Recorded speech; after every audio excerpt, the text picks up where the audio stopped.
anticipamos en la difusión, este conversatorio va a quedar en nuestro canal de YouTube, que se llama Subjetividad y Feminismos, para quienes no lo puedan ver en vivo. Desde ya, bueno, para dar comienzo, quiero saludar y dar la bienvenida a todas, a todes, a todos quienes están acompañándonos en esto que hemos dado a llamar un ciclo de conversatorios, donde hemos visto algunos temas que con Leticia Gutiérrez y Jimena Ortiz, con quienes compartimos la docencia en la carrera de Trabajo Social de la Facultad de Ciencias Económicas, Jurídicas y Sociales de la Universidad de San Luis, nos interpelan, nos llaman a preguntarnos y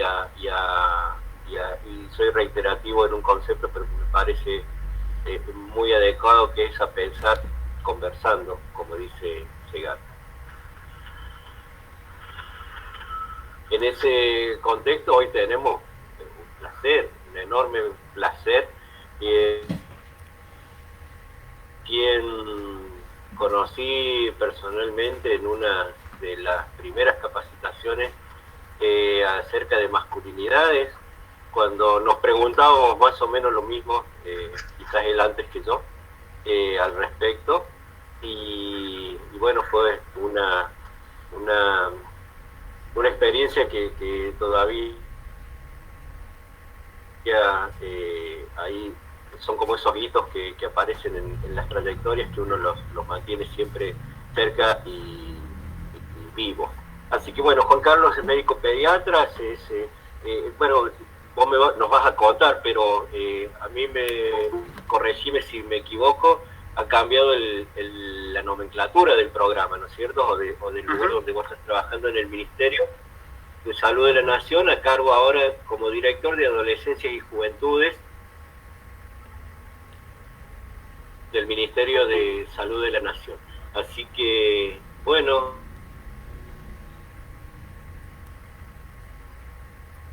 social, donde hay un montón de compas ahí que vienen provocando interpelaciones permanentemente. Así que bueno, bienvenido Juan Carlos, gracias por haber aceptado esta invitación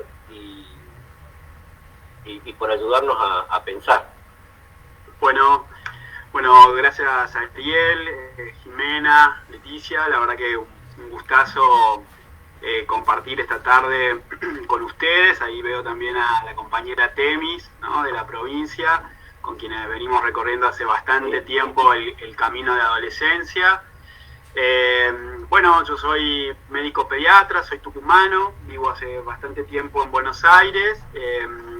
También tuve un paso que para mí fue fundante en el Hospital Gutiérrez, donde hice mi posbásica de salud integral en la adolescencia, en donde ahí también empecé a pensar algunas cuestiones en relación a la interseccionalidad entre lo biológico, la salud mental, ¿no? Cómo poder pensar un poco el concepto de salud integral de alguna manera. Y bueno, después el paso en el programa de adolescencia, que ya lleva más de 12 años, así que a partir de este momento, en esta gestión puntualmente, es una dirección de adolescencias y juventudes dentro de la esfera de una dirección de abordajes por curso de vida, con lo cual de alguna manera es un cambio de paradigma en relación a desmontar quizás la vieja tradición de la dirección de maternidad e infancia, con esa impronta fuerte que tenía en lo perinatal, para pensar que todos los cursos de vida son claves al momento del desarrollo de las personas, digamos, ¿no? Entonces esta dirección de curso de vida tiene una dirección de salud perinatal y niñez, una de adolescencias y juventudes, con el desafío también de pensar a los pibes más allá de los 18, 19 años, ¿no? Porque también sabemos que el perfil epidemiológico de mortalidad en adolescentes, que está fuertemente relacionado con la violencia, toma el peso más fuerte entre los 15 y los 24 años, ¿no? Entonces también por eso era la importancia de poder visibilizar esa franja etaria. Y por último, una dirección de adultos y personas mayores, digamos, también, ¿no? Poder visibilizar a los viejos, a las viejes, como destinataria de políticas públicas, creo que también es sumamente importante y es una deuda que se tenía desde el Ministerio. Así que la verdad que la estructura es muy celebrada, con la coyuntura de atravesarnos la pandemia en el medio, digamos, ¿no? Con lo cual eso también está dificultando un poco el arranque, pero bueno, la virtualidad nos permite esto, no es lo mismo estar allá en San Luis, ¿no? Compartiendo personalmente, pero sí poder disfrutar también de este espacio. Así que bueno, gracias de nuevo por la oportunidad, y pensaba un poco como en el título de estos conversatorios, ¿no? Sin derechos no hay ni una menos, y pensar en la gran impronta que implicó el movimiento feminista para nuestro país, para Latinoamérica y en el mundo en general, pero fundamentalmente el movimiento Ni Una Menos, ¿no? Como movimiento social, político, disruptivo en nuestras vidas ya hace 5 años, y la importancia de la asunción que hicieron los pibes del movimiento, ¿no? Yo creo que esto también es como clave, de alguna manera ha generado una nueva concepción en adolescentes y jóvenes, digamos, ¿no? Entonces creo que esto también es sumamente importante rescatar. Pero pensaba que sin derechos no hay ni una menos, ¿no? Específicamente derecho a qué, pensando en las adolescencias y en las juventudes, ¿no? Y una de las cuestiones tiene que ver con el hecho de ser escuchadas y tenidas en cuenta, ¿no? Venimos como de una tradición de pensar las adolescencias desde el adolecer, ¿no? Incluso etimológicamente utilizamos a discreción esa etimología de la palabra que refiere a algo de la falta, digamos, cuando hay otras acepciones que refuerzan, por ejemplo, la cuestión de el fuego sagrado, ¿no? La cuestión de la vitalidad que tiene fuerte impronta en la adolescencia, y desde un estado en general más paternalista con respecto a las niñeces y a las adolescencias, ¿no? Poder tomar decisiones informadas sobre su cuerpo, esto también es sumamente importante, es uno de los derechos claves sobre los cuales nosotros venimos trabajando, ¿no? El tema de la información, el tema de poder acceder a métodos de cuidado, no solo en la esfera de la salud sexual y la salud reproductiva, y obviamente el derecho a tener una vida libre de violencia, digamos, ¿no? Que es un derecho universal en realidad, pero en donde en las adolescencias se pone como fuertemente en juego. Y ahí, digo, pensar en el marco normativo enorme que tiene nuestro país con respecto, por ejemplo, a la Ley de Educación Sexual Integral, ¿no? Al Código Civil y Comercial, que habilita a los pibes y pibas a partir de los 13 años a tomar decisiones autónomas sobre su cuerpo en cuestiones relativas a la salud, sin la necesidad de la interferencia o el consentimiento de un adulte, y nuestro marco normativo de 1921 que habilita la interrupción legal del embarazo, digamos, ¿no? Como grandes ejes del derecho que nos permiten trabajar y ampliar derechos con adolescentes. Ahora, digamos, con respecto a la situación excepcional que nos planteó el aislamiento social, preventivo y obligatorio, ¿no? La pandemia y la cuarentena, algunas de las cosas que nosotros vinimos pensando en relación a esto, por un lado, la dificultad de homogeneizar las realidades, digamos, ¿no? El eslogan de quédate en casa, que fue algo sumamente importante, digamos, y que de alguna manera tradujo el deseo de un Estado protector, y que tuvo su impacto en el sentido de que realmente disminuyó la curva de contagios y la sobresaturación del sistema de salud en todo el país. Basta solamente ver ejemplos como Brasil o como Chile, de países limítrofes para entender que realmente la política de cuidado está funcionando en nuestro país. Sin embargo, digamos, hay múltiples variables en este hashtag Quédate en casa, digamos, ¿no? Las adolescencias, las juventudes son altamente sensibles a las características del medio en el que se desarrollan. Entonces, situaciones de vulnerabilidad, oportunidades, capacidades que pueden desarrollar, van a reflejarse de acuerdo a la sociedad o de acuerdo al contexto en el que los pibes estén. Entonces, características de habitabilidad de la vivienda, digamos, ¿no? No es lo mismo claramente vivir en una casa en donde cada uno tiene un cuarto, a compartir todos juntos el mismo espacio físico, el entorno familiar y de apoyo, si tengo vínculos de pareja, las relaciones con los pares, la posibilidad de esparcimiento, etcétera, ¿no? Van a hacer y están haciendo transitar de manera diferencial el contexto de cuarentena. Entonces, esa me parece que es como una de las puntuaciones para arrancar, digamos, que estamos hablando de un universo sumamente diferente, ¿no? Y variable. Y lo otro que me parece importante destacar tiene que ver con la característica propia de la adolescencia, que es lo que se conoce como exogamia, ¿no? La salida del mundo familiar, del mundo nuclear, digamos, en esta construcción identitaria necesariamente realizable con otros, digamos, ¿no?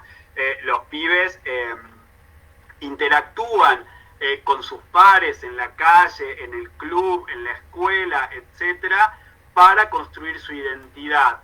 Entonces, en este contexto se vieron obligados, ¿no?, por un miedo externo, por un terror externo, etcétera, a estar dentro de la casa, y de alguna manera eso puede producir alguna disrupción, ¿no?, en esta construcción identitaria. Para algunos pibes que son más fóbicos o que tienen ciertas fobias, no naturales, pero sí esperables en el inicio de la adolescencia, ese quedarte en casa puede haber sido de alguna manera hasta cierta situación salvadora, digamos, ¿no? Porque muchas veces la interacción con otros también produce ciertas dificultades, pero en términos generales, ¿no? Digamos, venimos de una sociedad en donde estamos todos ocupados y mucho tiempo fuera de casa, a estar de repente todos juntos conviviendo las 24 horas del día, los 7 días de la semana, ¿no? Sin generalizar de vuelta, creo que esto es fundamental tener en cuenta, porque si no pareciera que siempre estamos hablando a una cierta clase homogénea, ¿no? Pensando en el teletrabajo, todos dentro de casa, y esto no es una realidad, por supuesto, universal, pero sí hubo una mayor hiperpresencia familiar, digamos, ¿no? Y esto claramente creo que ha tenido y viene teniendo algún impacto. Hay muchos mitos en relación a la adolescencia, ¿no? El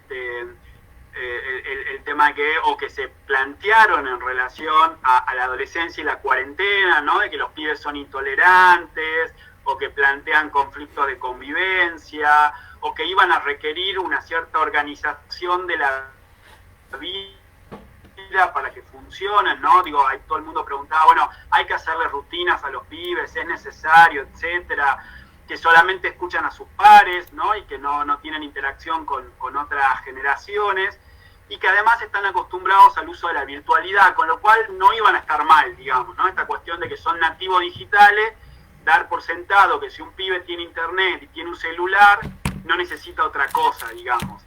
Y hubieron diferentes estudios e investigaciones que se vinieron haciendo en este tiempo de cuarentena, ya sea desde el Estado, a través del Instituto Nacional de la Juventud, que lanzó una encuesta vía redes a adolescentes y jóvenes en el medio de la cuarentena, y de ahí una serie de organizaciones de la sociedad civil, como FUSA, CES, Gino Germani, etcétera, para dar cuenta de ciertos comportamientos de los pibes en el tiempo de cuarentena. Y la verdad es que en general mostraron lo contrario a esa cuestión, digamos, ¿no?, como presupuesta en adolescentes y jóvenes.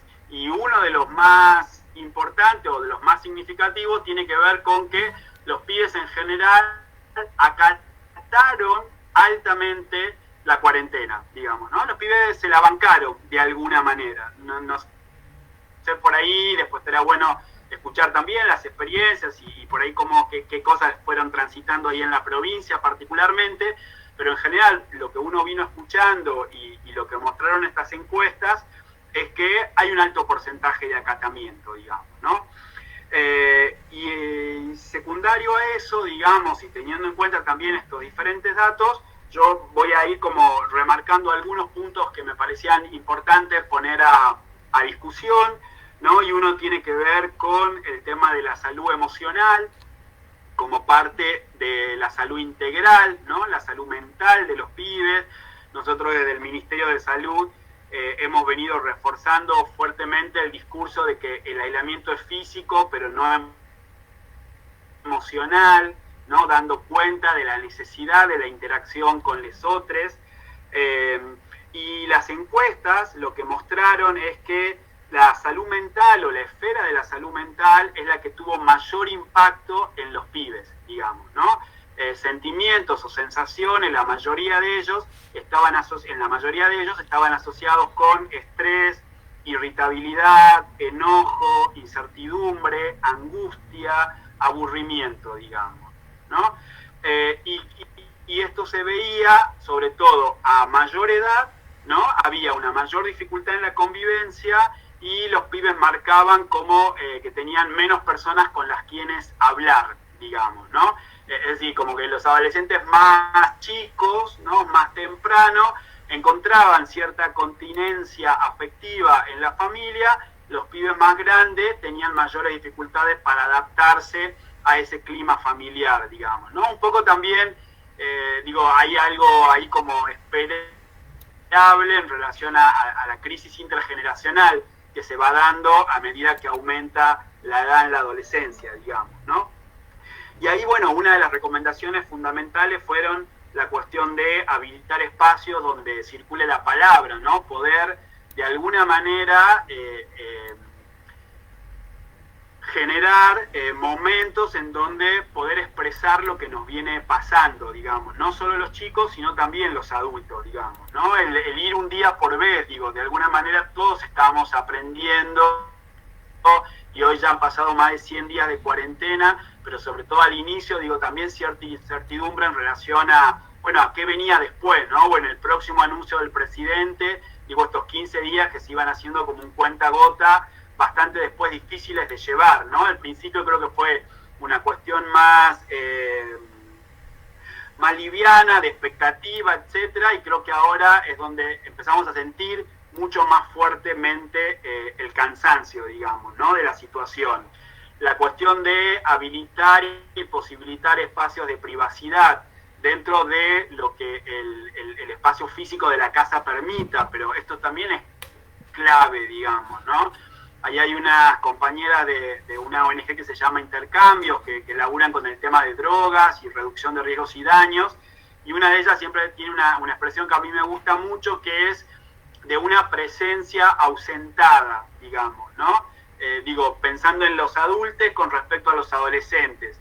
Estar presente, pero lo suficientemente ausentes como para poder generar también, ¿no? La compañía, necesaria, pero a la vez también la privacidad y el espacio propio que los pibes necesitan, sobre todo en este momento de construcción, digamos, ¿no? Entonces, esto es como una línea delgada y difícil de dosificar, pero creo que es sumamente necesaria, digamos, ¿no? Y la cuestión del pánico paralizante, ¿no? Hay también cierta cuestión de temor en el inicio de la pandemia, sobre todo, con respecto a la muerte concretamente, que eso de alguna manera también podía generar mayor situaciones de displacer o de disconfort dentro de la familia, ¿no? El otro punto que me parece importante destacar es el tema de la brecha de género, digamos, ¿no? La cuestión que puso en la mesa la cuarentena, y es la feminización de la crisis, ¿no? Los estudios estudios muestran que el 65% de los jóvenes que no reciben ingresos son mujeres y que a las jóvenes mujeres les costó más, digamos, ¿no? Y otro gran tema que es el tema de agenda, digamos, que tiene que ver con las tareas de cuidado. Esto, poder entender que todos somos seres contingentes, que necesitamos de otros, ¿no? Y que hay determinadas tareas que son absolutamente básicas, como el lavado de la casa, el lavado de la ropa, el hacer la comida, hacer las compras, cambiar pañales, etcétera, en donde han estado históricamente invisibilizadas y realizadas por mujeres. Si no son mujeres de la casa, son mujeres contratadas para cumplir esas tareas, digamos, ¿no? Entonces, el hecho de haber estado en esta obligatoriedad del quédate en casa y del teletrabajo, creo que es uno de los temas que mayormente se pusieron en tensión a la hora de la convivencia, digamos, ¿no? Hay una encuesta, no recuerdo ahora exactamente la fuente, pero 8 de cada 10 mujeres realizan tareas domésticas, digamos, en el tiempo de cuarentena. Incluso aún en el tiempo de cuarentena, con hombres viviendo dentro de la casa, ¿no? 8 de cada 10 mujeres son las que realizan las tareas. Entonces, ahí obviamente, ¿no? La gran pregunta sobre cuál es el rol de los varones y la necesidad de involucrar a los varones en la tarea, ¿no? Susana Covas, que es una psicóloga compañera de Luis Bonino, ¿no? Ambos argentinos que viven en España y que vienen trabajando hace muchos años el tema de masculinidades y rol de los varones y corresponsabilidad. Ella plantea cuestiones como, por ejemplo, las tareas como regla o como excepción, digamos, ¿no? Y que en las mujeres en general las tareas de cuidado son la regla, en cambio en los varones son la excepción, digamos, ¿no? Es decir, bueno, cuando no queda otra, cuando la mujer tuvo que salir o cuando la mujer está enferma, etcétera, bueno, ahí el varón o la pareja más o menos se hace cargo de las cosas o de la situación, digamos, ¿no? Y ella habla también de una reciprocidad pendiente en los varones, ¿no? Y es que, en general, cuando planteamos aquellas, hay como una respuesta tácita de los varones que es lo que puedo, ¿no? A la hora de dar o de ofrecer, y lo que necesito a la hora de pedir, ¿no? Digamos, o sea, hay como una cuestión ahí que está absolutamente naturalizada, como casi respuesta automática, ¿no? En relación a decir, bueno, yo necesito tal cosa y el contexto tiene que dármela. Ahora, cuando se me necesita, ¿no? Doy lo que puedo, y a veces es festejable encima que doy lo que puedo, digamos, ¿no? Entonces, ahí creo que, y en esto venimos insistiendo, y bueno, y un poco por eso también se basa el trabajo, ¿no? De masculinidades y planteado en niños y adolescentes, y es que, estas cuestiones son necesarias de construirlas, que no es lo mismo de construir un camino de 7 años que uno de 40, entonces claramente laburar con pibes es, creo yo, lo que puede darnos la gran diferencia, ¿no? En relación a la corresponsabilidad y a un mayor involucramiento en los temas de género, digamos, ¿no? Entonces creo que esto es clave a la hora de plantear las tareas con los pibes en la casa, digamos, ¿no? Niños, adolescentes y adultos tienen que repartirse las tareas con distinto grado de responsabilidad, por supuesto, pero de la misma manera para varones y para mujeres. Y ahí también me parece que es importante no caer en ciertos estereotipos, ¿no? De que sea el varón que corte el césped y chau, y la mujer sea la que haga la tarea, de lavado, cocinado, etcétera, digamos, ¿no? Creo que en ese sentido también, más allá de lo que me guste hacer, ¿sí? Creo que es importante que la repartición sea relativamente equitativa, ¿no? Y por supuesto que otro de los temas en relación a género que preocupan mucho es el tema de la violencia, ¿no? La situación, de estrés, por ahí de pérdida del trabajo, de no sostenimiento de la economía informal, etcétera. Claramente es un caldo de cultivo para una mayor situación de violencia que per se puede estar ahí cohabitando dentro de la familia, digamos, ¿no? Y en donde muchas veces, la escuela es el lugar como de válvula de escape para muchos pibes, y al no tenerla y estar todo el tiempo en casa, digo, eso también puede, bueno, de alguna manera ser una bomba de tiempo, ¿no? Lo otro que me quería como también compartir es lo que tiene que ver con la cuestión de la educación, ¿no? Como un tercer punto ahí para debatir. Hay una cuestión de sobredemanda escolar, ¿no? Con relación también a la virtualidad, y acá, digo, volviendo como al primer postulado de no poder homogeneizar la brecha educacional en relación a acceso a redes, internet, dispositivos móviles, digamos, ¿no? Tener una sola computadora en casa y 3 pibes que tienen que hacer tareas virtualmente, claramente es una limitación, digamos, ¿no? Y ahí también, digamos, la tensión de más padres que se tienen que encontrar como cuidadores y como docentes, digamos, ¿no? O sea, en el sentido de acompañar las tareas escolares, y esto también es claramente una sobrecarga para los adultos, ¿no? La cuestión de la hiperpantalla también para los pibes, y esta cuestión de que los padres tengan que estar siendo malabaristas o recreólogos de los chicos, ¿no? Tratando de animarlos permanentemente. Me parece que esto apareció sobre todo al inicio de la cuarentena, ¿no? En donde afloraron 400.000 tutoriales para hacer cosas en el tiempo libre, y después eso vino decantando porque en realidad tampoco el ánimo daba, ¿no? Para hacer, digo, todas estas cuestiones, y esto me parece que es importante pensarlo. Digo, los pibes no son receptores de nuestras propuestas únicamente, digamos, ¿no? Y esto también es fundamental tenerlo en cuenta, y ahí creo que una de las cuestiones que sí vinieron para quedarse tiene que ver con cuál es el rol de la escuela, digamos, ¿no? O sea, creo que la escuela en este sentido, sobre todo al principio, digo, se preocupó de manera significativa en la transmisión de contenido, ¿no? Como si dando contenido, habilitando aulas virtuales, etcétera, con eso, digo, fuera necesario o suficiente para sostener la educación. Y hay algo que se produce en lo presencial de la escuela que claramente no se da, digamos, ¿no? El encuentro en el recreo, la interacción con los pibes, con preceptores, etcétera, que eso no lo suplanta la virtualidad claramente, digamos, ¿no?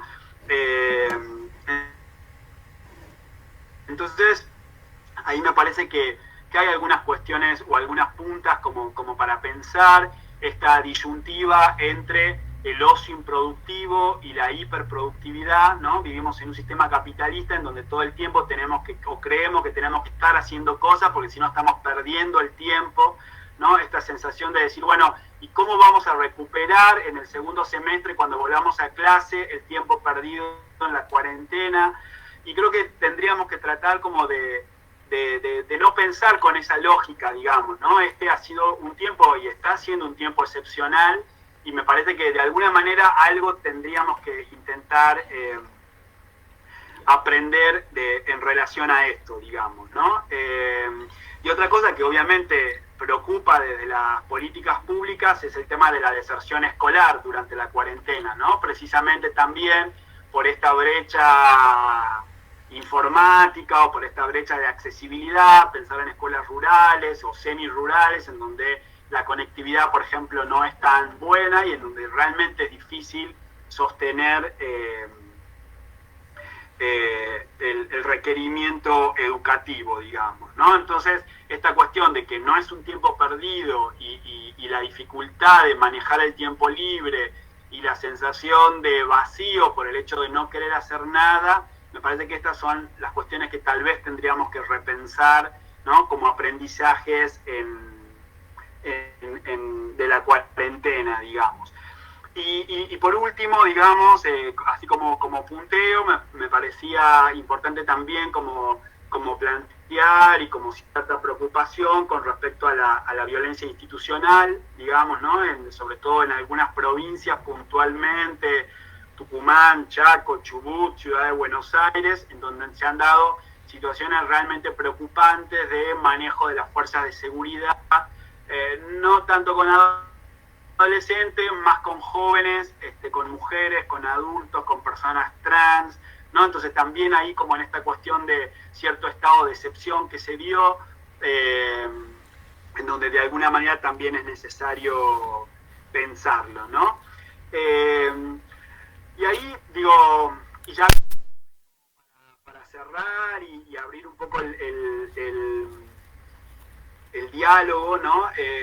Pensaba como, bueno, ¿qué cosa nos está dejando la pandemia para pensar, digamos, ¿no? Y una de las cuestiones creo que tiene que ver con el tema de replantearnos las políticas de igualdad, ¿no? Justamente hoy el Ministerio de las Mujeres lanzó el Plan Nacional de Prevención contra las Violencias hacia las mujeres y toda forma de género, entonces esto también es un hito fundamental, digamos, como política pública de nuestro país, ¿no? La cuestión del teletrabajo y la virtualidad, que de esto de alguna manera ha modificado también nuestras formas de ser y de estar, la cuestión de la desigualdad social, digamos, o sea, los principales focos de contagio se dan en comunidades pobres, en barrios vulnerables, digamos, donde hay mayor hacinamiento, donde no hay agua, donde hay menor posibilidad de cuidado. Entonces, no es que la pandemia nos afecta a todos por igual, digamos, ¿no? En este sentido, tiene una clara diferenciación de clase, digamos. Los ritos de muerte, la verdad que, digamos, también como que veníamos pensando estas cuestiones, sobre todo nosotros desde el Ministerio sacamos unas recomendaciones para la actuación en los casos de intento de suicidio, autolesiones y suicidios consumados, ¿no? Y pensábamos un poco ahí lo fundamental que es la escuela como lugar de socialización para los pibes para tramitar una situación de muerte, por ejemplo, ¿no? Tanto de un compañero como de un familiar. Y ahora, digo, se dieron estas situaciones de si se muere alguien lejano, no poder viajar, no poder velar, ¿no? Digo, hay algo ahí que creo que todavía no terminamos quizá de descifrar el impacto que va a tener también en relación a cómo pensamos la muerte y la vida, digamos, ¿no? Y qué tan necesaria es la presencialidad en determinadas circunstancias, ¿no? El cuerpo, la carne, el vernos la cara, el abrazarnos.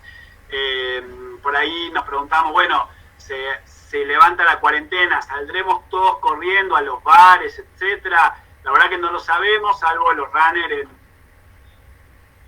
acá en Ciudad de Buenos Aires, ¿no? Pero que digo, tiene también como ciertas características y esto también es por ahí como para pensarlo, ¿no? El tenernos paciencia, digo, el ser plásticos, ¿no? El permitirnos estar mal, esto creo que también es fundamental pensarlo, que las rutinas sean flexibles, ¿no? La actividad física, etcétera, pero de alguna manera sin que eso intente ordenar lo cotidiano, digamos, porque eso claramente es imposible, aunque sí algunas ayudan y disminuye también la ansiedad o la angustia, digamos, ¿no? Eso también me parece que es clave. Y después creo que más allá de lo que uno podría pensar en relación a, bueno, digo, al posicionamiento político o al gobierno o a lo que fuera, ¿no? O a las políticas públicas, yo creo que no es menor, sobre todo en un contexto de globalización y viendo también y políticas neoliberales y viendo el escenario en otros países, creo que pensar que esta gestión de gobierno de alguna manera privilegió la vida a la economía, creo que también tiene que ser un aprendizaje para nosotros, digamos, ¿no? Más allá de estar de acuerdo con algunas cuestiones o no, o de que hay cosas que siempre son perfectibles, me parece que es un mensaje sumamente importante en relación también a cómo pensamos nosotros nuestra propia cotidianidad, nuestra propia vida, digamos, ¿no? Eso, y por último, digamos, como para reforzar lo que hizo en este tiempo la dirección y el Ministerio de Salud, específicamente en las políticas de adolescencia, una de las cuestiones fue el hecho de reforzar que los servicios de salud sexual y salud reproductiva son servicios esenciales, ¿no?, durante la pandemia, entonces que el sostenimiento de los métodos anticonceptivos y el acceso a interrupción legal del embarazo deben contemplarse y deben asegurarse, más allá de que los servicios de salud se hayan adecuado para la atención de la pandemia. Esto no ha sido fácil, también hay ahí como una dificultad de accesibilidad de las mujeres, ¿no?, al sistema de salud por temor, incluso cierta discontinuidad en los controles obstétricos en las mujeres embarazadas, en los calendarios de vacunación, etcétera, y lo mismo también para las chicas en el acceso a métodos anticonceptivos. Y lo otro tiene que ver, digamos, con esta cuestión de el refuerzo de lo afectivo a través de lo virtual, digamos, ¿no?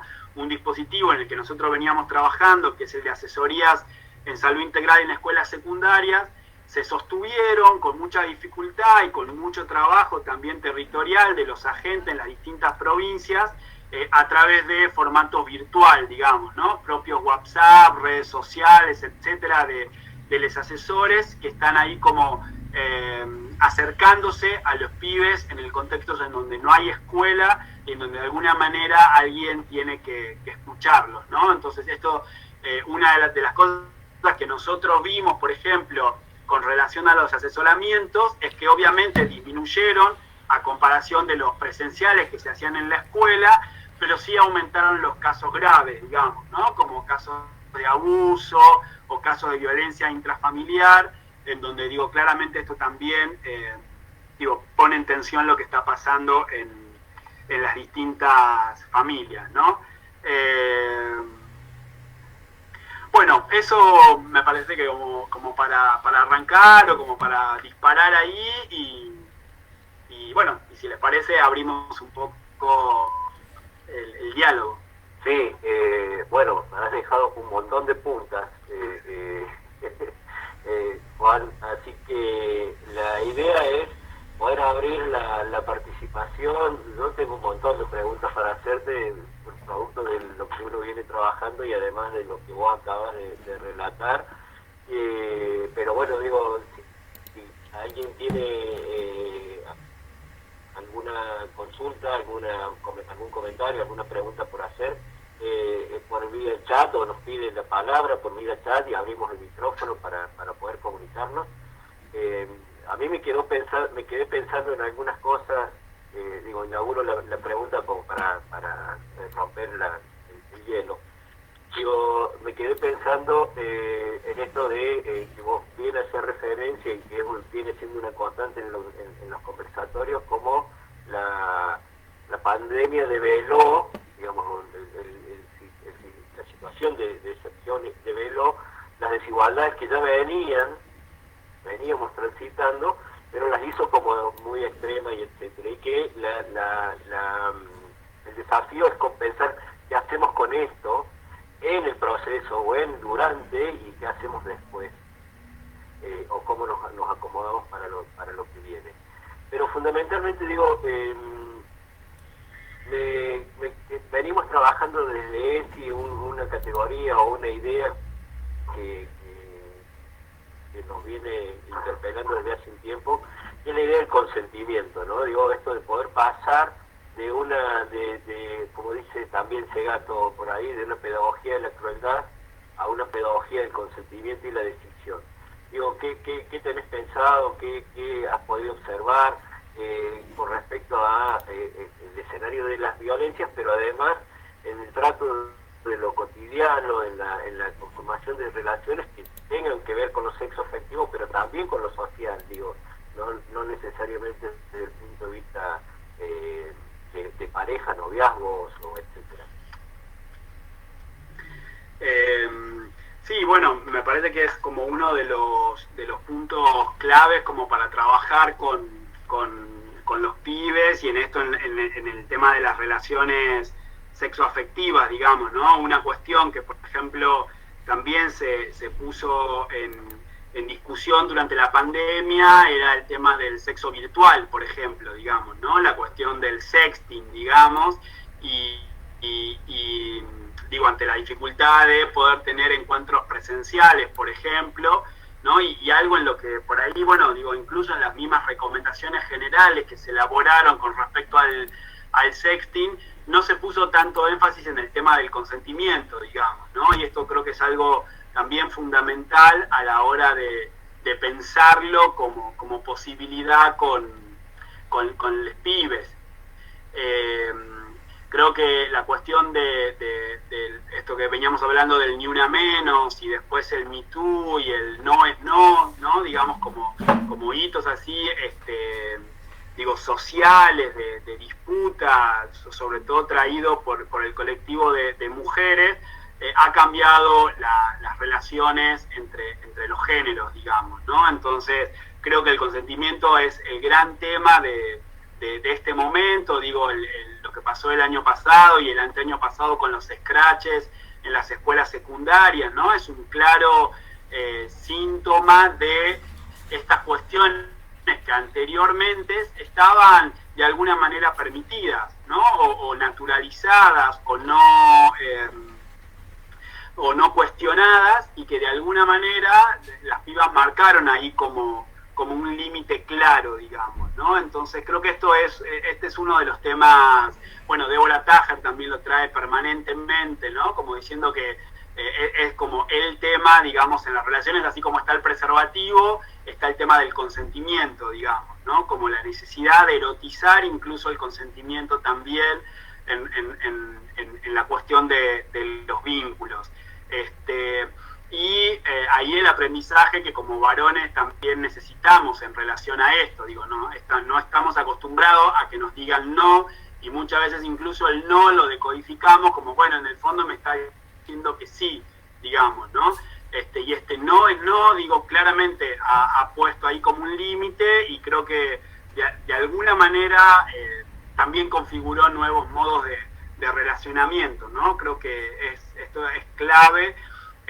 Así como también, digamos, la cuestión del consentimiento y la toma de decisiones en relación a el cuidado del cuerpo, digamos, ¿no? O a ciertas digo, el hecho de que el código, digo, como para tomarlo incluso desde otro lugar también, ¿no? El hecho de que el Código Civil de alguna manera plantee que a partir de los 13 años un pibe, una piba puede tomar decisiones con relativa a su cuerpo y a su salud, independientemente de lo que piensen sus cuidadores primarios, de alguna manera está poniendo como el foco en la toma de decisiones de los chicos y en esta cuestión del consentimiento. Digo, quienes dicen sí o quienes dicen no son ellos, digamos, ¿no? Y eso también claramente es un aprendizaje. Entonces creo que ahí hay como mucho todavía para desandar.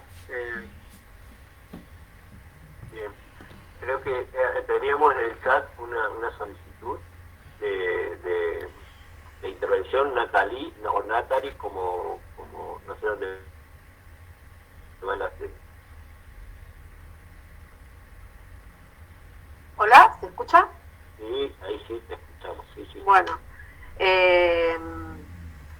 donde quieran pongan el acento, no hay problema.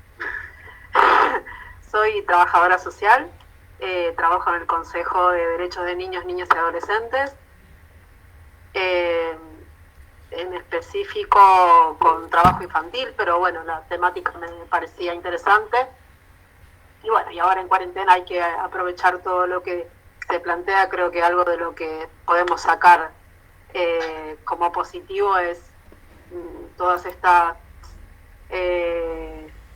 construcciones de espacio de diálogo que nos vamos dando, ¿no? Para replantearnos la práctica y para tener, dentro de lo que se sufre o dentro de lo que uno no quisiera estar atravesando esta pandemia y esta cuarentena, rescatar los tesoros escondidos, no sé cómo decirlo, digamos, lo que sí sirve, lo que sí para ahora, para evaluar este momento histórico, digamos, y para no perder algunas cosas que se construyeron en este momento histórico para continuar, digamos, por ejemplo, las redes entre los profesionales, las redes entre las redes interlocales, digo, capital, provincia de Buenos Aires, capital y nación, digamos, los chats con distintos profesionales que se terminan armando, me parece que son riquezas que se tienen que rescatar a partir de este momento. Yo siempre me he interpelado como trabajadora social o como estudiante de lo social, dije el día que como había existido hace mucho tiempo que existen cursos virtuales, ¿no es cierto? Donde no tenés contacto, ni siquiera con un Zoom, digo, no tenés contacto siquiera con tus compañeros, siquiera con el docente.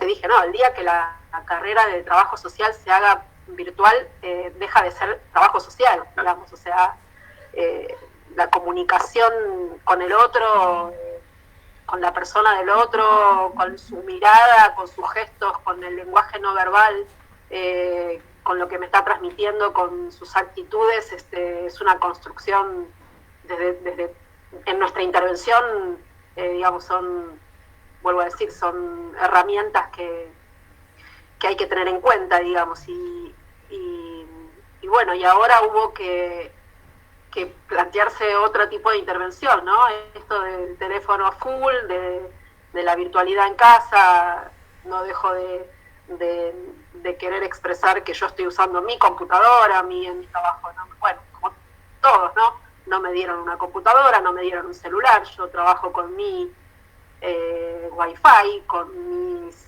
datos móviles y uso el teléfono, no tengo un aporte, digamos, todo eso tiene que ver a mis derechos laborales y, bueno, estoy hablando de todo lo que está cruzando, digamos, ¿no? A nuestro trabajo.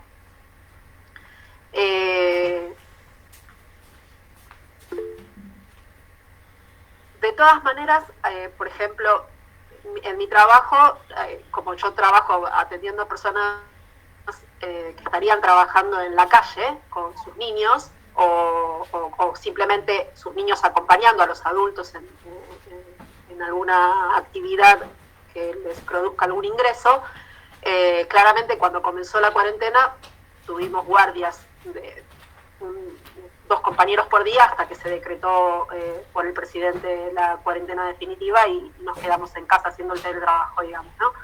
Pero seguimos haciendo el trabajo, digamos, en casa, y en algún momento se nos convocó a hacer otro tipo de trabajo que no tenía que ver con nuestro sector, a presentarnos en hogares, a presentarnos en hogares de niñes o en hogares de adolescentes, o también paradores que el Ministerio de Desarrollo de Hábitat preparaba para este tipo de tiempo, y yo me he plantado con mi coordinadora y he decidido que no, porque tenía un trabajo que hacer, que dependía de mi área y que tenía 3 familias que seguir acompañando, y aunque fuera de manera virtual o como se tenía que reinventar en este momento, yo tenía un trabajo en mi sector, entonces ¿por qué ir a realizar una tarea en otro sector que no me correspondía? Pero realmente conversando con alguna compañera me lo interpelo, digamos, ¿no? Porque es un tiempo excepcional, digamos, o sea, me permito las 2 decisiones. Me permito aquella decisión que fue plantarme y decir, mirá, yo tengo un trabajo en casa, no he dejado de trabajar por la cuarentena, tengo contacto con la familia, sigo construyendo el vínculo con esa familia, con esas familias y construyendo las redes con las instituciones, entonces no corresponde. Y aparte por la exposición, ¿no? Uno realmente yo lo sentía como un límite en la intervención. O sea, quiero decir, todos los profesionales sabemos que hay algo en nuestra profesión que puede ser un límite, digamos, no sé, con chicos con problemas de salud mental no puedo, no sé, tengo compañeras que, ¿no? Bueno, yo en en este periodo con el COVID presente, para mí era un límite, o sea, sentía que iba a estar como apresurada en la entrevista a que terminara para que, bueno, hoy me lo replanteo, hoy me interpelo, hoy me pregunto, ¿por qué no haber aprovechado esa intervención otra que se me pedía para atravesar este tiempo histórico, digamos, ¿no? Como para eso, replantearme mi práctica, digamos. Bueno, es un compartir, digamos. Natalia, me toca a mí ser el policía, sí, lamentablemente, de la situación, pero porque sí, tengo dos preguntas que me están pidiendo hacer, digo, para que podamos tener participación más corta. colectiva. ¿Te parece? Ok, sí. Dale. Digo, no te quiero cortar, pero si por ahí, digo, como para Voy cerrar, si querés Dale. cerrar, y Claro. le podemos dar el paso a otro. Dale, y por otra cosa, en lo general, y desde mi ideología política, que la quiero compartir porque a lo mejor se abre a debate, yo me preguntaría si solo interpelaría al neoliberalismo como sistema, si no nos podemos plantear o permitirnos la interpelación al propio liberalismo o al propio capitalismo, que perpetúa las diferencias de clases y que hace a lo que se comentó, ¿no? Que las desigualdades existían antes de la cuarentena y que en la cuarentena se visibilizaron aún más. Y dentro de lo que se planteaba, que el presidente ha elegido la salud o la vida antes que lo económico, también me lo replantearía y como ciudadana, digamos, y como compañera del resto de los compañeros que estamos compartiendo ahora el diálogo, plantearía la pregunta porque, no sé, los elementos de bioseguridad no han estado, los recursos para cuidar a los sectores más vulnerables han sido insuficientes. Me permitiría preguntarme eso y en última instancia hoy escuché al presidente dentro de la presentación del Plan Nacional que hoy se presentó en la Casa Rosada y me pareció poco ético que comparara que le tocaba el tiempo de cuarentena al igual que el tiempo del despatriarcado, como cosas que se pudieran analogar, y me parece que son cosas distintas que no se pueden emparentar y que el patriarcado es una tarea legendaria, o sea, la tarea contra el patriarcado es una tarea legendaria que no se puede parangonar con lo que se está viviendo excepcionalmente, digamos. Bien. Bueno, hasta ahí. Gracias Natalie. Mariela Herrera nos había pedido la palabra y tengo una pregunta para hacer de él, que viene del chat de Facebook, creo.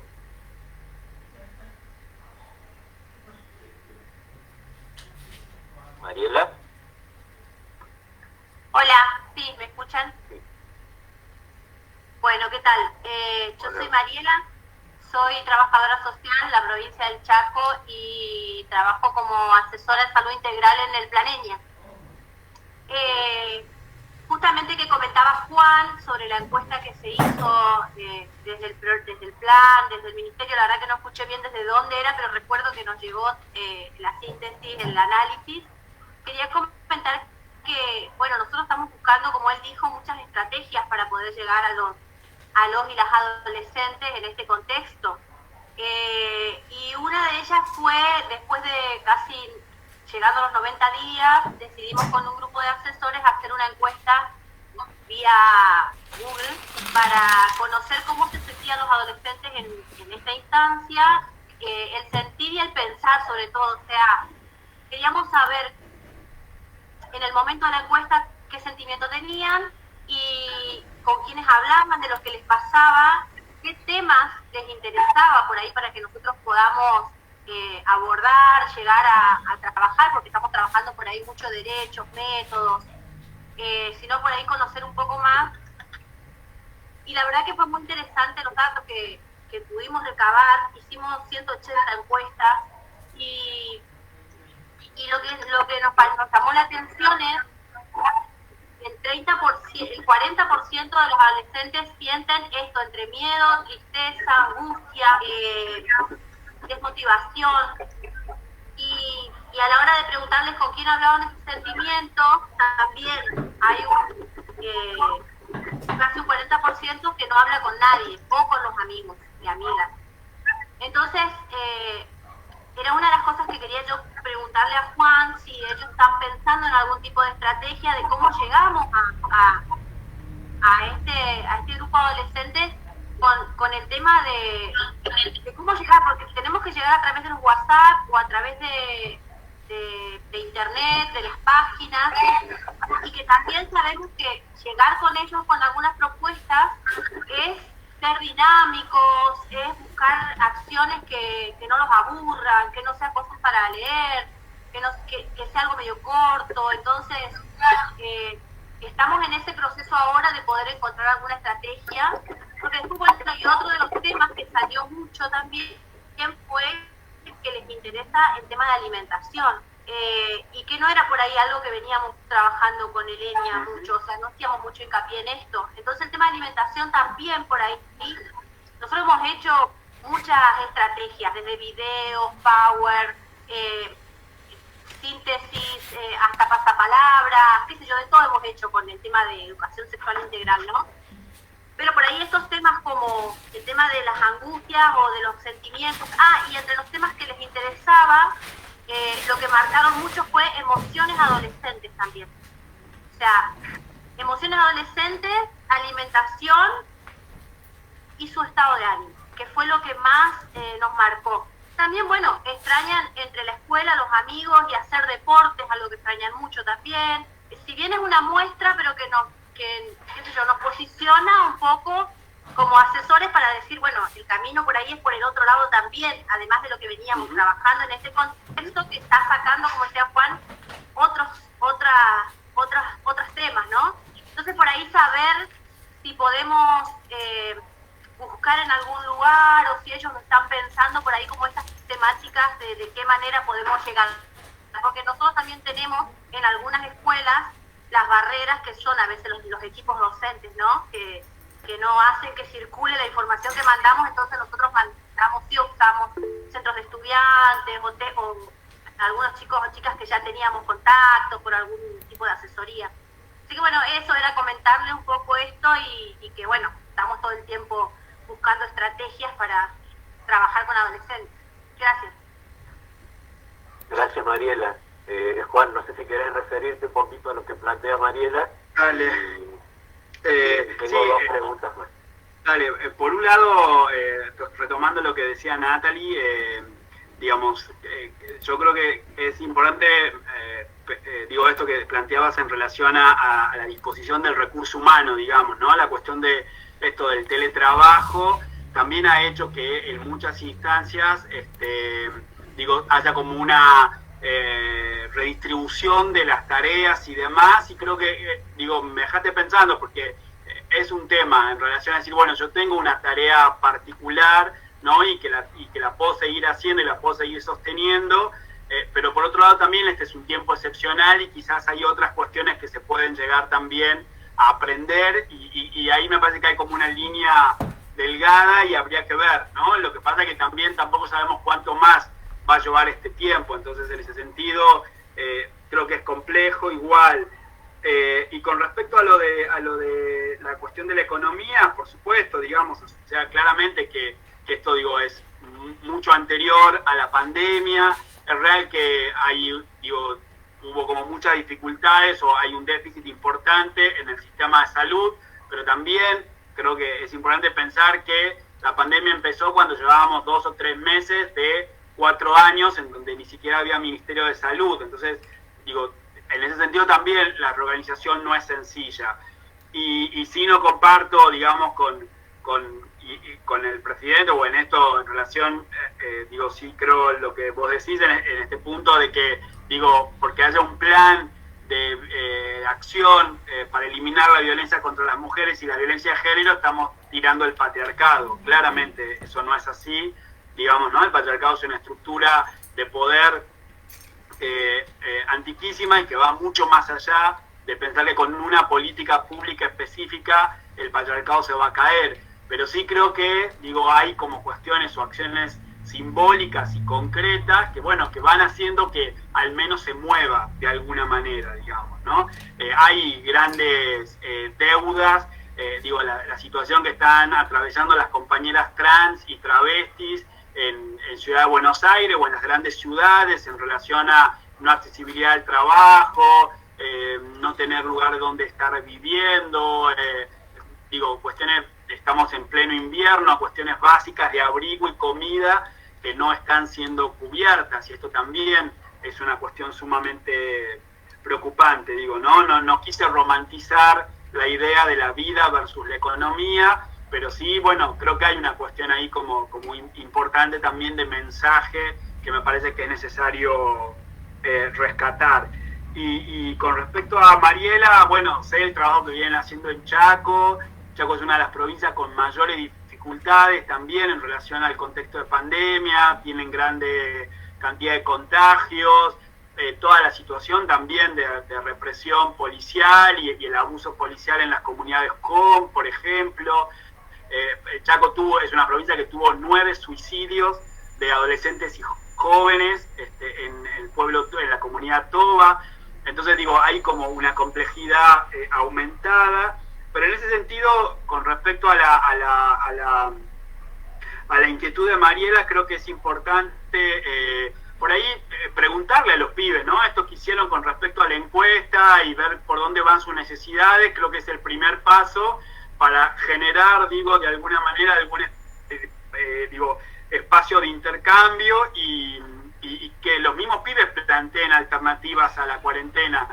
Porque si no, de vuelta caemos nosotros en la necesidad de estar buscando permanentemente estrategias para entretenerlos, para divertirlos, para darles respuestas, etcétera, y quizás no va tanto por ahí la cosa, sino de alguna manera generar alguna instancia en donde sean ellos mismos los que planteen algunas estrategias, digamos, ¿no? Habría que ver los medios y los mecanismos, pero en ese sentido creo que también es importante escucharles la voz de ellos, digamos, ¿no? Eso en principio, claramente la cuestión de las emociones es lo que, y además con el aumento de la cuarentena, en relación al tiempo, el impacto en la salud emocional va a ser mayor, ¿no? Esto también es clarísimo, digamos. En nosotros mismos, yo creo que muchos de nosotros también estamos llegando como a límites de cansancio, a límites de tolerancia, ¿no? A buscar modos de recrearnos. Creo que esto es también, fundamental pensarnos a nosotros mismos cómo nos estamos sintiendo, digamos. Bien, Juan, tengo una pregunta que viene, creo que de un comentario en Facebook, que dice, ¿cuáles son las preocupaciones que tiene el Ministerio y las expectativas de lo que puede pasar con los jóvenes y la vuelta a clases paulatina que plantea el nuevo protocolo? Nosotros hemos acompañado el armado de ese protocolo de salud, el protocolo de educación de vuelta a la escuela en el componente de salud. Y por otro lado también existe un protocolo más como desde lo pedagógico. Yo creo que va a haber ahí seguramente un periodo de transición en donde haya una modalidad mixta y una modalidad mixta con presencial y virtual.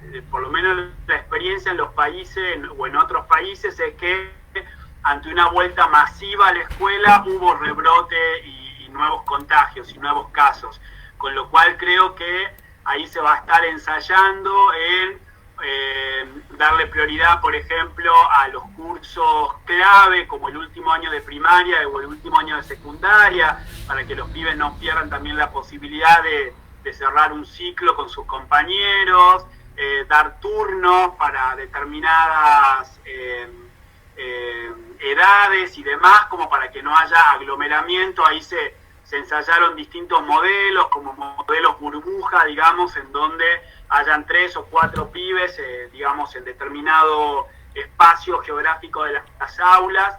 Pero bueno, también eso, de vuelta, implica tener en cuenta el universo de escuelas que hay en nuestro país, ¿no? En donde incluso hay escuelas con múltiple edad, digamos, y en donde no es lo mismo también una escuela con una matrícula muy baja, como en zonas rurales, en una ciudad superpoblada. Entonces, en realidad lo que se está pensando es como en una vuelta por etapas, digamos, ¿no? Bastante progresivo, digamos. Y una de las cosas que se plantearon es la no evaluación este año, digamos, precisamente con este concepto de que, bueno, ¿no? De que no es un año perdido o no estamos desesperados para ver si los chicos pasan o no pasan, digamos. Bien. La otra pregunta que tenemos ahí en el chat de Liliana es saber si se ha podido garantizar el acceso a ILE en tiempos de cuarentena. Bueno, ahí hay, digamos, un trabajo también bastante territorial, digamos, que por un lado tiene que ver con el trabajo de las organizaciones, las socorristas, las redes profesionales por el derecho a decidir, etcétera, ¿no? Que vienen trabajando, digamos, tratando de garantizar el acceso en las distintas jurisdicciones, pero también hay un acompañamiento fuerte desde la Dirección de Salud Sexual a nivel nacional y el Plan ENIA. Hay un cuerpo de abogadas también que están asesorando para aquellos casos en algunas provincias en donde se obstaculiza el acceso, y también hubo una compra de misoprostol para poder garantizar los tratamientos de ILE, digamos, ¿no? Entonces, por lo menos en ese sentido, los casos que llegaron o los casos en los que se pudo intervenir, se está trabajando para garantizarlo, digamos, ¿no? O sea, hubo ahí como una explicitación bastante enfática en que ILE y acceso a métodos anticonceptivos son servicios esenciales, digamos, ¿no? Y en este sentido, en 2 o 3 oportunidades en los reportes diarios del Ministerio de Salud a la mañana se ha puesto énfasis en este tema, digamos, ¿no? Bien. ¿Alguien más quiere hacer alguna pregunta? Yo tengo otra para hacer ahí. No sé si alguien más quiere preguntar. A mí la pregunta que quería hacerte, Juan Carlos, es la participación en el lanzamiento, o sea, de tu dirección en el lanzamiento del plan presentado esta mañana, y en ese sentido, o en sintonía con la participación de la dirección en el plan, ¿qué nos podés comentar? Si hay algo como pensado o trabajado alrededor de las infancias trans, adolescencias con discapacidad, estos colectivos y colectivas que digamos que a veces se nos presentan las demandas y estamos ahí, digamos, siempre girando alrededor de qué respuesta damos, ¿no? Uh-huh. Bueno, en el Ministerio de Salud también se ha creado este año la Dirección de Género y Diversidad. Es una dirección nueva que no existía en el Ministerio de Salud. La lleva adelante una psicóloga que se llama Candela Cabrera, y ella sí participó directamente en el armado, como parte también del armado del plan, ¿no? Como en la línea de salud. Luciano Fabri, que es compañero del Instituto de Masculinidades, forma parte del Consejo Asesor también del Ministerio de las Mujeres. Entonces también ahí hay una línea, digamos, de trabajo en donde una de las acciones que plantea el plan es una dirección o secretaría o un espacio para trabajar masculinidades, ¿no? Y un relevamiento de las organizaciones que trabajan con varones, ¿no? Entonces hay puesto ahí como un foco también importante en relación a eso. Y con respecto a infancias trans, particularmente con eso, desde la Dirección de Género y Diversidad del Ministerio de Salud, venimos trabajando junto con la Dirección también de Respuesta al VIH en una mesa de salud y diversidad que reflotamos ahora en estas semanas precisamente, y ahí una de las cuestiones que vamos a trabajar es el tema de intersexualidades, ¿no? Que es también como un gran agujero negro en el tema sobre todo de salud y acceso a derechos. y un protocolo, una guía de recomendaciones para el abordaje de niñeces y adolescencias trans. Ya hace un tiempo que desde la dirección, desde el área de diversidad, se realiza la compra de hormonas, digamos, para los tratamientos hormonales, ¿no? Que anteriormente estaban en desarrollo social y ahora los tiene el Ministerio de Salud. Y hemos estado trabajando en capacitaciones a los equipos de salud para el abordaje de las infancias y adolescencias trans, y eso lo vamos a plasmar en una guía de recomendaciones. Por otro lado, dentro del Ministerio de Mujeres también hay una subsecretaría de diversidad donde está Alba Rueda, que es una activista trans muy conocida, y de Alba también hay una línea de salud que está coordinada por Valeria Paván y con la cual también estamos trabajando. Valeria Paván, que es una psicóloga activista histórica de la CHA, de la Comunidad Homosexual Argentina, ella está trabajando en el Ministerio de Salud, el Ministerio de las Mujeres, y es la pata para articular con nosotros con salud. Así que hay como una agenda de trabajo que está puesta para este abordaje, digamos, ¿no? ¿Alguien más? ¿Alguna pregunta? No tengo el chat anotado. A ver, que reviso el de Face que me están mandando. Bien, ahí hay un agradecimiento a la predisposición como funcionario a responder preguntas fuertes actuales en el medio de esta situación de excepción, que es como un comentario, un mimo, ¿no?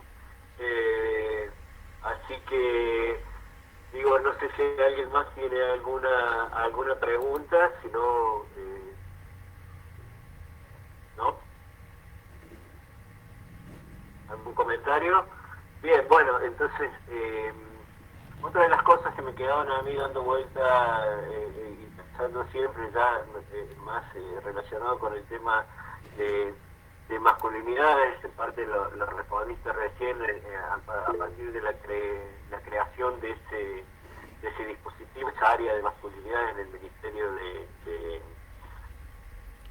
Salud, de las mujeres, perdón. Estamos observando, por lo menos acá en nuestras intervenciones, vos lo hiciste referencia en tu presentación, el tema de la deserción escolar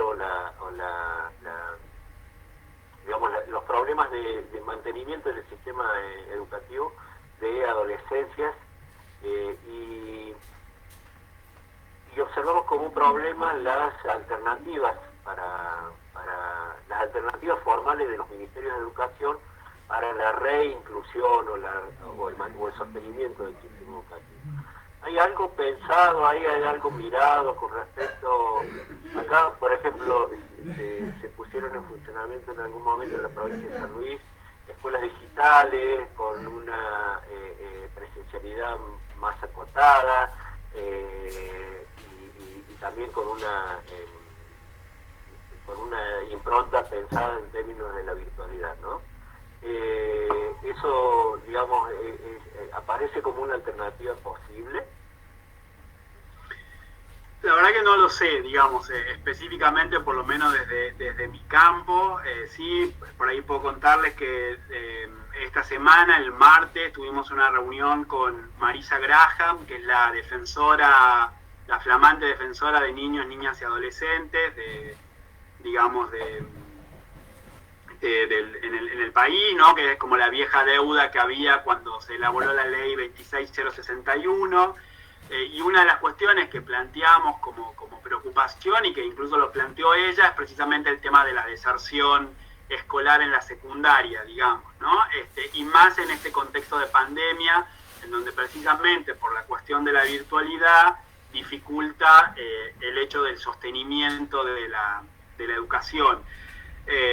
Una de las cosas que nosotros en algún punto estamos como intentando es, digamos, estas asesorías que funcionan en las escuelas, también funcionan en algunos espacios de centros comunitarios o en los SIC, ¿no? Los centros de integración comunitaria, para precisamente poder llegar a pibes no escolarizados. Pero aún así, por ejemplo, el grueso de asesoramiento son a chicos que están en la escuela. Digo, claramente llegar a los no escolarizados es muy difícil, digamos, ¿no? O sea, quienes están en el campo, y ustedes lo saben también. Así que, digo, creo que es una deuda como para pensarlo como con una política más explícita, ¿no? Está en agenda. Nosotros ahora, al haber ampliado la cobertura también a 24 años, digo, se abre mucho ahí también, porque aún, digo, la deserción que hay en la secundaria luego se acentúa mucho más si pensamos en la educación terciaria o en la universidad, digamos, ¿no? Entonces, ahí hay que pensar de alguna manera cómo captar esos pibes y ver qué alternativa. Pero te mentiría si te digo que estamos concretamente planteando una determinada estrategia. Bien. Yo no sé si hay más, pero tengo una última pregunta por mi parte y para ir cerrando. Cuando nosotros pensamos el título de este ciclo de conversatorios, lo pensamos en términos de ese eslogan que se transforma en título de Sin Derechos no hay ni una menos. Y también observamos con cierta preocupación que en los ámbitos de la salud pública por ahí, y sobre todo con relación a niñeces y adolescencias, hay como enormes dificultades para el cumplimiento de la ley en el marco del respeto a los derechos, ¿no? Digo, eso que nosotros a veces denominamos como la tensión entre el discurso y las prácticas, ¿no? Un discurso del respeto al derecho y a los derechos, y sin embargo después, a la hora de concretar la atención de las demandas o las intervenciones, se terminan vulnerando esos derechos. Digo, esto aparece, digamos, desde tu lugar, lo has podido observar, ¿hay pensado también algo con respecto a esto? Digo, uno puede pensar en términos de capacitación, de formación, etcétera, pero esto nos pasa hoy en el aquí y en el ahora, ¿no? Sí, bueno, eso es como un gran tema. Digamos, nosotros, uno de los ejes, digo, que vinimos laburando en estos 10 años de programa fue el tema de los derechos en adolescencia y el derecho al acceso a la salud y la capacitación, y se elaboraron 2 guías sobre el acceso de adolescentes al sistema de salud, ¿no? El refuerzo, digamos, del Código Civil y Comercial. Pero bueno, claramente siguen habiendo muchas resistencias, así como las pueden encontrar en educación con respecto a la implementación de la ESI, también en salud, digamos, ¿no? Y ahí es donde creo que la cuestión de la salud sexual y las cuestiones de género son las que atraviesan las propias normativas y miradas moralistas y personales, digamos, ¿no?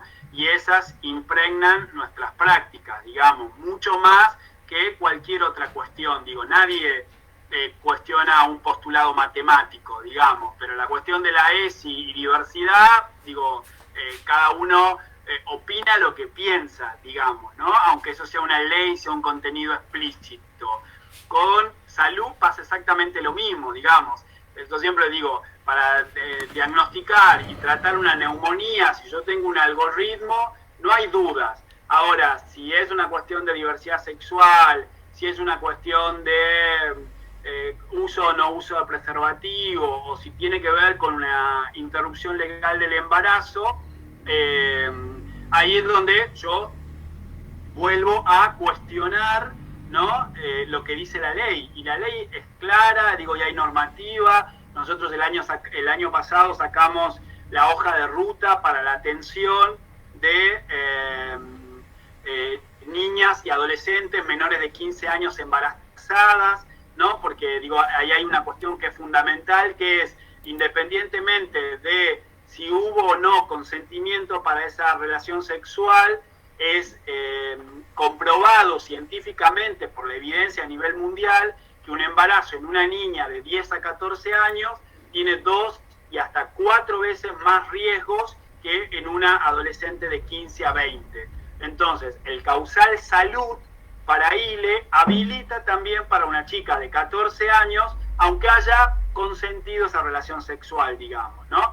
Este es un paso importante que hace esta guía y que está colgada en la página del Ministerio y que estamos trabajando ahora para que salga con una resolución ministerial, para que eso tenga mayor peso de injerencia en las provincias, pero sabemos que no se cumple, digamos, ¿no? Y tenemos múltiples casos, o el Chaco mismo, hay 2 casos de niñas de 12 años con más de 20 y pico semanas de embarazo, situaciones de abuso y que no lograron acceder a la ILE, Santiago del Estero, Tucumán, esto es de todos los días, digamos, ¿no? Siguen habiendo 2.500 niñas que se convierten en madres por año en nuestro país. Entonces, bueno, digo, ahí hay, el Ministerio de Salud tiene la rectoría de las políticas públicas, pero tampoco tiene una capacidad de sanción a las provincias, digamos, ¿no? Entonces también en ese sentido es como muy difícil, trabajar. Una de las cuestiones que también se lo planteamos a Marisa Graham es, por ejemplo, la atención ambulatoria de adolescentes en hospitales pediátricos. Los hospitales pediátricos atienden hasta los 15 años, digamos, y no hay ninguna ley que habilite eso, digamos. O sea, además la Sociedad de Pediatría dice que los pediatras son los médicos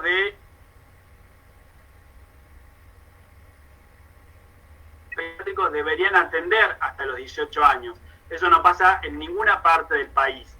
Entonces, ahí también hay que ver de qué manera seguir traccionando, ¿no? Para garantizar el derecho de los pibes, porque la ley está, digamos.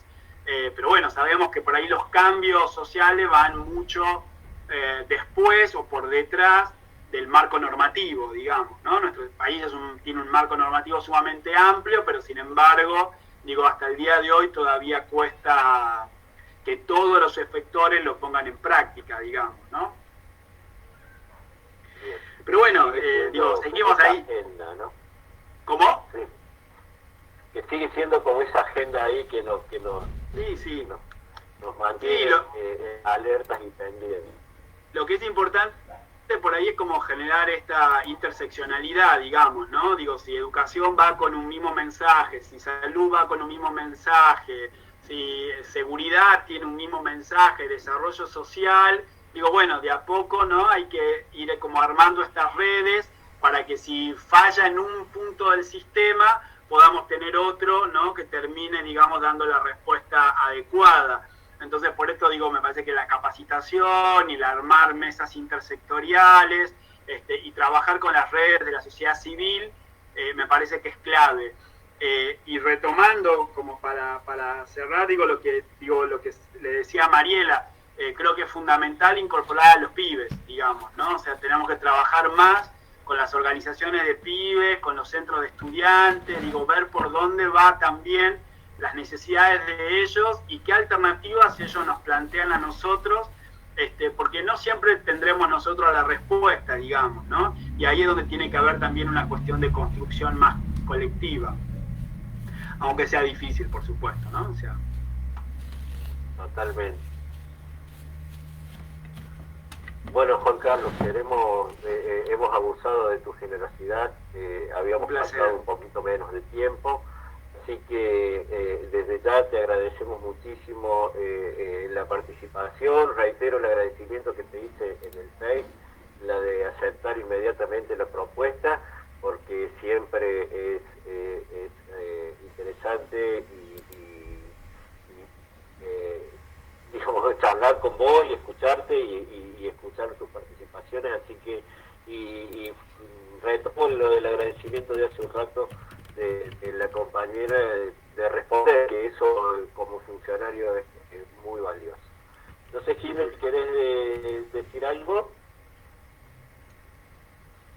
No. ¿Leti? Bueno, entonces... no, solamente muchas gracias. Solo agradecer y... Perdón, nos pisamos.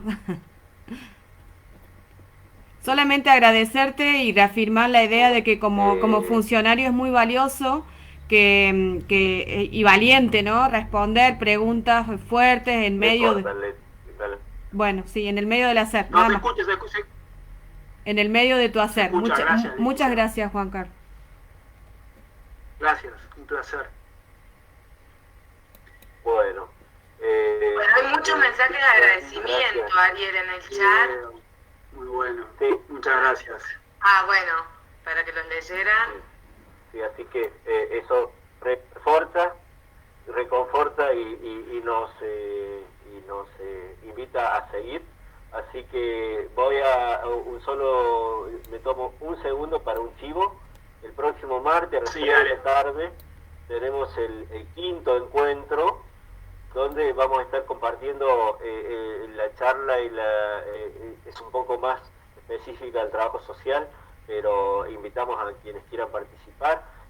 Vamos a estar con la doctora María Eugenia Hermida, una trabajadora de la Universidad Nacional de Mar del Plata, hablando de feminismos y trabajo social, crónica de un cruce, lo hemos denominado así a partir del texto Preciado que nos está atrapando en estos tiempos, así que las invitamos a participar. Y cerraremos la semana que sigue con el licenciado Claudio Bá, también trabajador de Córdoba, donde vamos a hablar de disidencia sexual. Así que, bueno, ese sería el cierre de este ciclo y les agradecemos nuevamente la participación y a vos, Juan Carlos, muchísimas gracias por estar. Bueno, Ariel, muchas gracias. Jimena, Leticia, solamente antes de cerrar, recordarles que existe la línea 0800-222-3444, que es la línea de salud sexual, para cualquier duda, preguntas, ¿no? Así como la línea 144 del Ministerio de las Mujeres para los casos de violencia de género. Y además también la plataforma www.hablemosdetodo.gov.ar, en donde los pibes también pueden acercar preguntas, dudas, etcétera, ¿no? Y el mail de la dirección es saludmasadolescencia@gmail.com. Cualquier duda, consulta, estamos a disposición, y por las redes sociales también ahí andamos dando vueltas, así que, bueno, muchísimas gracias y un placer el espacio. Muchas gracias. Dale, muchas gracias. Gracias. Chao, chao. Adiós.